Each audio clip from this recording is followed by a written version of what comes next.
Hi viewers, welcome to Amrutha's world. ನಾನಿವತ್ತು cold coffee ಹೇಗೆ ಮಾಡೋದು ಅಂತೇಳಿ ಪರಿಚಯ ಮಾಡಲಿಕ್ಕೆ ಬಂದಿದ್ದೇನೆ.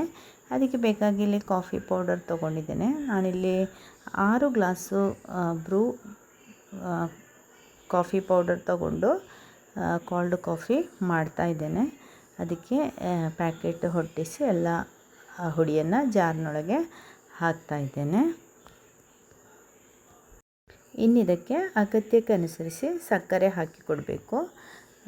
ಕೋಲ್ಡ್ ಕಾಫಿ ಆದ ಕಾರಣ ಸಕ್ಕರೆ ಸ್ವಲ್ಪ ಜಾಸ್ತಿ ಬೇಕಾಗ್ತದೆ.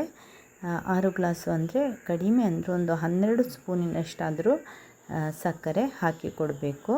ಸಿಹಿ ಇಷ್ಟ ಇಲ್ಲ ಅಂತಾದರೆ ಅಥವಾ ಕಡಿಮೆ ಯೂಸ್ ಮಾಡೋರಾದರೆ ಸ್ವಲ್ಪ ಕಡಿಮೆ ಮಾಡ್ಬೋದು. ಆದರೆ ಕಾಫಿ ಪೌಡರ್ನ ಸ್ವಲ್ಪ ಕಹಿ ಇರ್ತದೆ. ಇನ್ನು ಇದಕ್ಕೆ ಸ್ವಲ್ಪ ಐಸ್ ವಾಟರ್ ಸೇರಿಸ್ತಾ ಇದ್ದೇನೆ.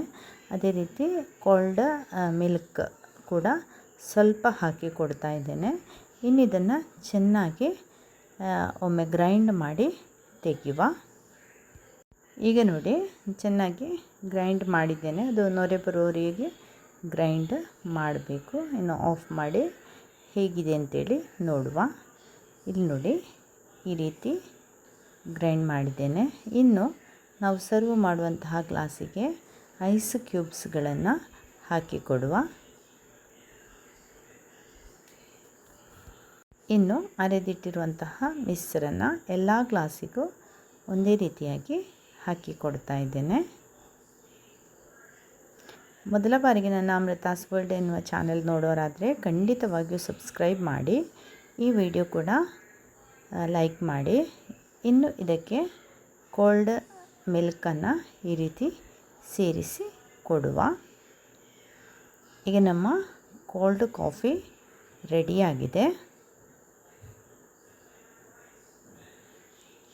ಅಗತ್ಯ ಇದ್ದರೆ ನಿಮಗೆ ಐಸ್ ಕ್ರೀಮ್ ಕೂಡ ಇದಕ್ಕೆ ಸೇರಿಸಿಕೊಂಡು ಕುಡಿಬೋದು.